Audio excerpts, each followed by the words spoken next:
We start by asking the user to enter two numbers. These numbers are taken as input, and we convert them into floating point values. That means the calculator can handle both whole numbers and decimals, like 5.5 or 2.0. This gives us more flexibility than using integers. Next, we prompt the user to choose an operation. We list out 4 options: addition, subtraction, multiplication, and division. The user just needs to type the symbol for the operation they want to perform.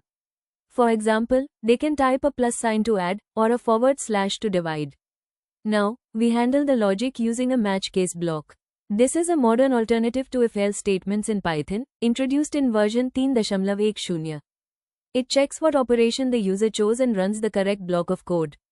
If the user enters the plus symbol, we add the two numbers and display the result. If they enter the minus symbol, we subtract the second number from the first. For multiplication, we multiply the two numbers and show the answer. And for division, we divide the first number by the second.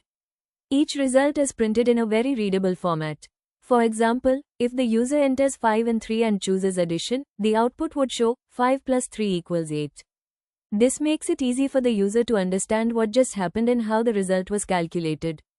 If the user enters a symbol that doesn't match any of the 4 we listed, the program falls back to a default case. In that case, it simply prints a message saying the operator is invalid. This prevents the program from crashing or giving confusing results when the input is incorrect. Let's talk a bit more about match case. It works like a switch statement in other programming languages. Each case checks for a specific value, and when it finds a match, it runs that code block. The underscore case at the end works like a default. It runs only if none of the earlier cases match. One thing to note is that this calculator doesn't yet handle some edge cases, like dividing by 0. That would cause an error if the user tries it. We can improve the program later by adding error handling to catch things like that. This type of program is great for beginners. It teaches how to use input, conditionals, and formatting output. It also introduces newer Python features like match case, which are good to learn early. That's the full breakdown of the simple calculator script.